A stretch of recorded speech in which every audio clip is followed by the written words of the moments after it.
Oh, woohoo! Look at that. We are live again. We're back. Andrew the Guy Harris YouTube channel. Sensation. Yeah. I'll let the audio settle down. There's always this time frame of video, audio sync, choppy audio sounds and bad quality. So let me get myself organized with show and tell time. Show and tell time. I just got back from working at Signub.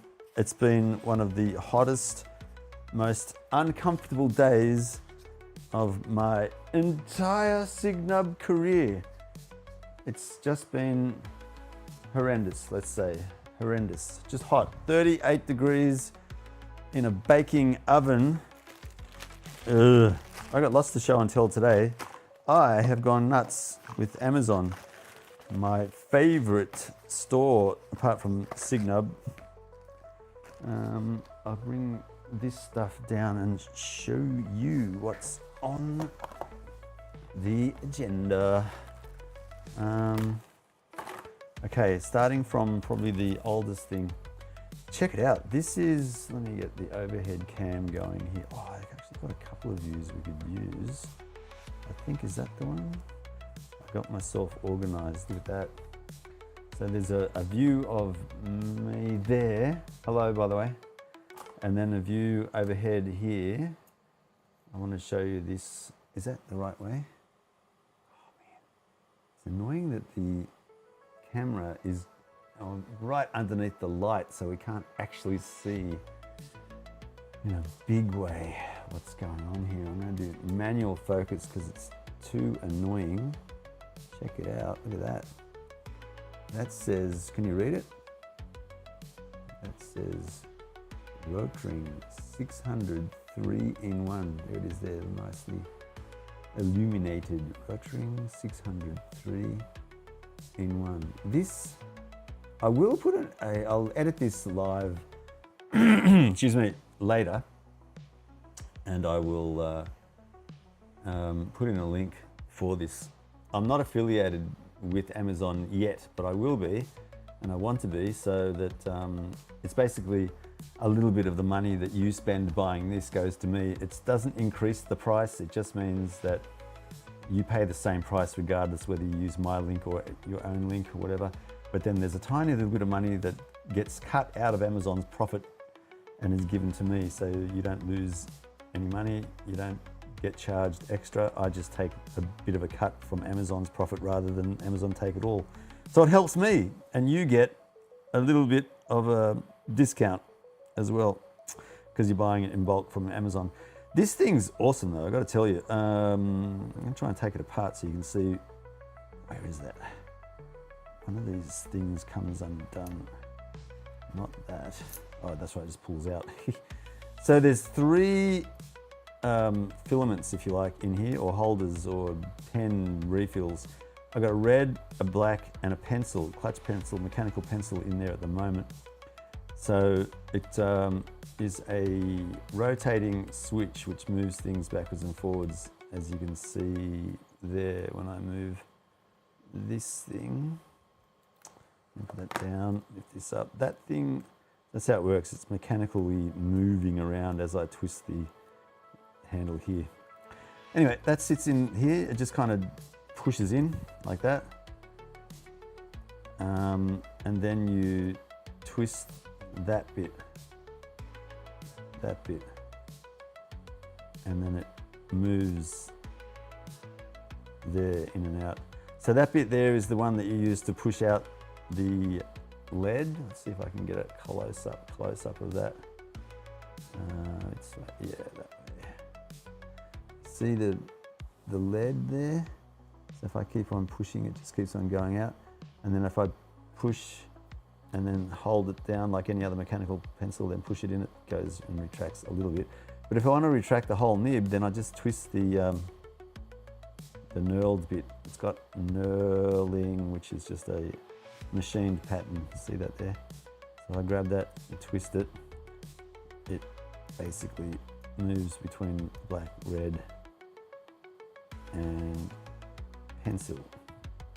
And then I can retract the whole thing, twisting again.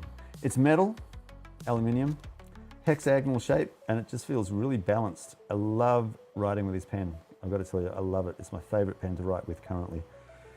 Very, very, very good. Amazon, $49. Guys, $49 for that. It's fantastic. I love it. It's really good. Let's go back to our tower focus. Where's our ring? Where's our switch? There it is. So then I bought this stuff.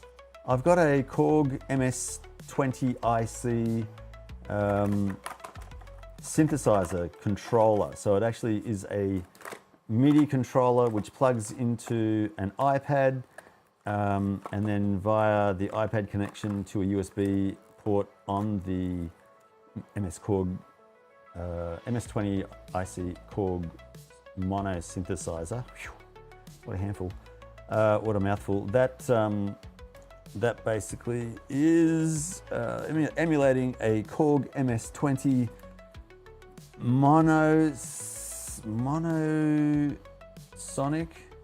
phonic synthesizer, but the pads for the keys internally on the electronic circuit board have worn. So this is a rubber keypad repair kit, and this basically will fix those conductive pads on the bottom of the keypad. There's like 37 of them, if not more, on that keyboard. Can't remember now, 37 I think. And so this is an Australian product, $54, coming in from a company in Victoria. Wait, assembled in the US with US and foreign components. Wow, it's an import. So there's tariffs on this. Damn it. I've gone and helped Trump's empire. Damn it. Okay, so anyway, this will hopefully fix up those pads and make the Korg keyboard work better. I've got maybe 4 keys that aren't really keying properly, so that'll fix that. Yeah, excited to get working on that. I'll probably start on that tomorrow, in fact. Yeah, tomorrow. Oh, and they gave me stickers. The company that I imported from here in Australia, I can't remember the name of the company.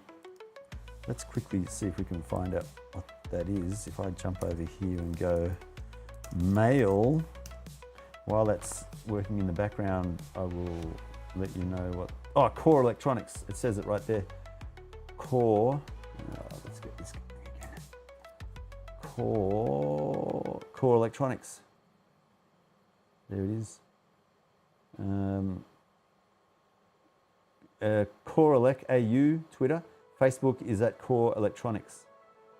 Yeah. So they sent me an email saying, hey, we sent you something. What do you think so far? That's the first time I've ever received any email from any company asking what the service was like. So that was cool. Okay, so I've got a couple of surprises here too. This one here, this is a battery out of my Telstra 5G Wi-Fi router. It's a 5G wireless battery operated router, which lets me share the Wi-Fi to, I don't know, lots and lots of different devices. So I take it with me when I go on holidays or leave the house, basically have my internet with me wherever I go. But look, let's go and do a close-up yet again and show you what is going on here. Take a look at that and tell me what you think is wrong. Can you see that? Yeah, look, that's swelling. The battery is swelling. So that's a very dangerous sign for lithium ion and nickel polyamide, whatever it's called, lithium polymer batteries as well. So rather than keep on using it and discharge it and recharge it, I was wondering why it was getting so hot. This is getting really, really hot and starting to swell. It's time to replace it. So don't ever try to repair these or keep going until it fails. It'll basically, at some point, stretch and tear the protective layers. And lithium, when it gets exposed to air or water, in particular water, it just basically combusts and doesn't stop burning until all of the lithium is burned up. And as you know, there's a lot of energy stored in these things, so it will burn for quite a while. That's how houses are getting burnt down, because they're not being charged up with the right power packs. I'm guilty of that with this one. I'm using any USB-C charger I can get to charge it up, and that's probably what's caused it to swell. So I've got to find the right cable and the right power adapter to charge that properly. So I'll research that.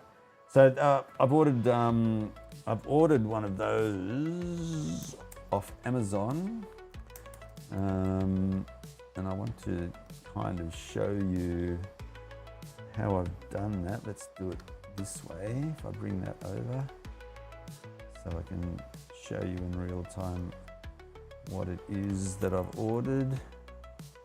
Look at that, Amazon comes up straight away because I go there so much. Oh my God, I've spent so much money on Amazon. Amazonian orders over here. Come on. Oh, I think my internet's super slow because I'm using it to do what we're doing now with live. You can see all the stuff I've ordered. Where is it? It's coming in. Oh, when? It's going to be here like in March or something. I ordered it like ages ago. There it is. Doesn't say how much, but anyway, it's coming in 27th of Feb or between 27th of Feb and 4th of March. So I've got to wait quite a while for that. But anyway, so I can't use my 5G in the meantime because I'm not using that at all, just in case it blows up on me. So I've got the wireless thing up there, just connected. Yeah, there you go. One of the other things I ordered was this little cool device-io. This is actually a stylus for a record player, and it's a particular stylus to play 78 RPM records from the early 19th century. So let's have a look. I wanted to show you in the background here. Let's do a Google search on when was the first 78 RPM record made.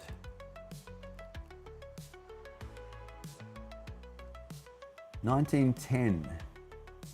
Oh, while the first disc records were invented by Emil Berliner around 1888, the 78 RPM speed was not formally standardized until roughly 1910, 1920. That's 15 years variance. So sometime around 1910, I was going to guess about 1910 anyway, when records were first made. So being a 78 RPM, you have to use a particular stylus to play 78 RPM records, otherwise you will ruin both the needle and the record playing on needles designed for 33 1/3 or 45 RPM. So they had a slightly bigger groove. The records are made of shellac, which is, I found out, it's actually crushed up insect shell. It's not plastic. Oh God, it's disgusting. So I'm playing insects, listening to records, because I bought a couple of old 78s because I want to hear what the music was like back in the early 1900s and see just how different popular music was then as compared to now. So this is prior to, obviously, electric guitars, electric bass. They had more big band, so trombone, saxophone, clarinet, drums, pianos, banjos, mandolins, because they were louder than guitars.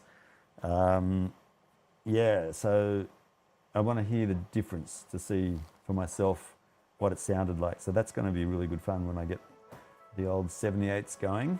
Apparently very easy to change with the record player that I've got up there. You can just see the shell of it, I think. What is this? This is 2. Yeah, so right there it is. There's the needle there. I've got an AM/FM shortwave radio there, and I've got one from the NRMA AM/FM radio solar-powered battery charger as well. Crazy. So yeah, that record player there is a Audio-Technica AT LS120X USB. So it does a USB interface into the laptop here, so I can record records digitally if I want to, but I love listening to records as is, and a cassette deck, double cassette deck in here too to listen to tapes, because I've got up there, you can see CDs. These are tapes. Those are CDs. I've got records in there, and I've got records over there as well. 78s are in over that side.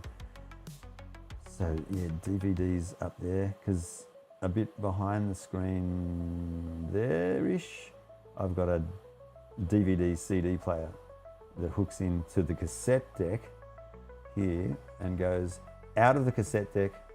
I think it goes, yeah, out of the cassette deck into a HDMI converter, which is also converting RCA to HDMI to then go into here, this Rodecaster video.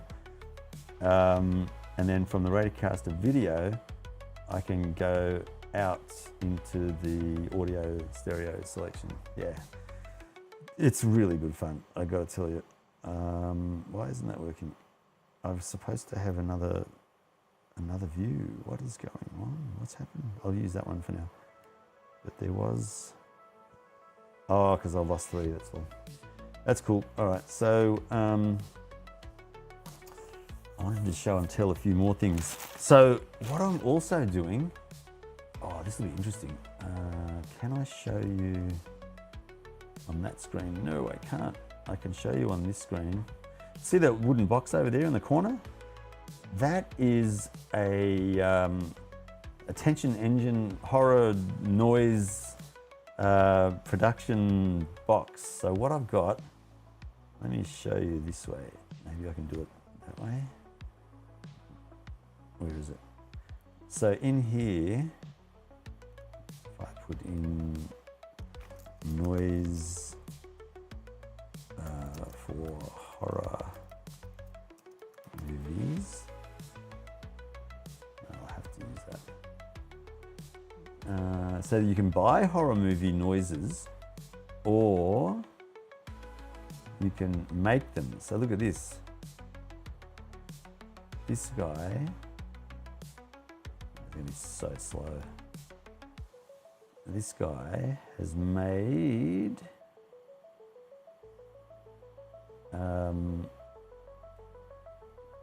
Ken added Tassal to his routine, and he feels it must be Tassal. He's basically made a wooden box and attached all these noise making. We'll wait for this ad to go. He's made all these attachments that goes on the box, and you can make them electronic or completely analog noises, basically. See?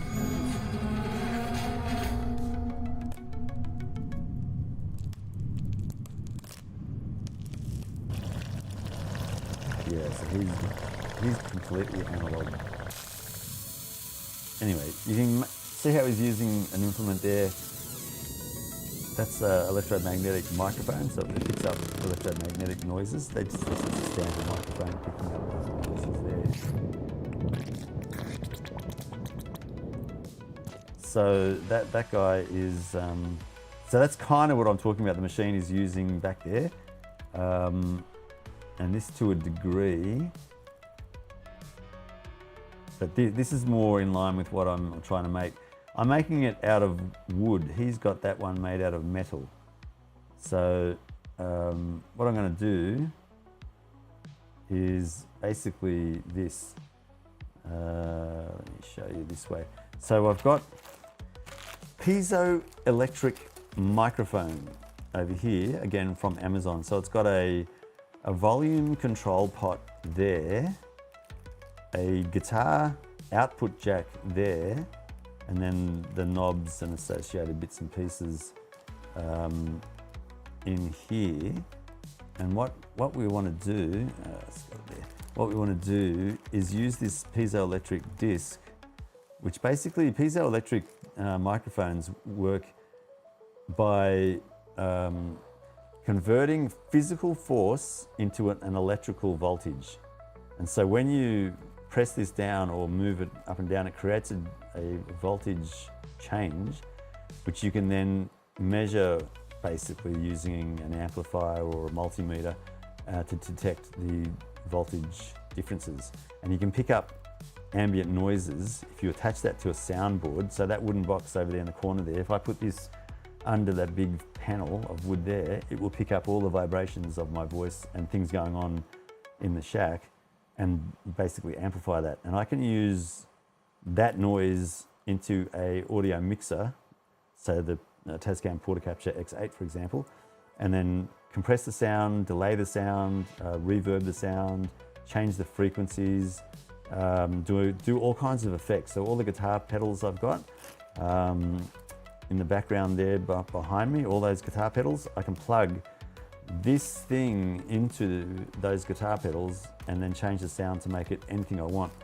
I've got, I don't know if you can see it in the distance there, I've got right behind there, damn it, it's just out of view, there's a guitar that I saved from the garbage tip, and I'm going to take that apart, take the pickups out, 3 strings only, and then with this is a guitar, what do you call it? Like it's a converter. It converts an acoustic guitar into a semi-acoustic with this pickup / mixer. So this basically has blend. This blend, so that's, what's going on? That's bass, that's mid, treble, presence, blend. This blend switch, slider switch here, it blends the piezo input, which is going to come from that. In fact, this has also got a piezo electric input here. That will basically, there rather, that's the piezo electric pickup, that bar.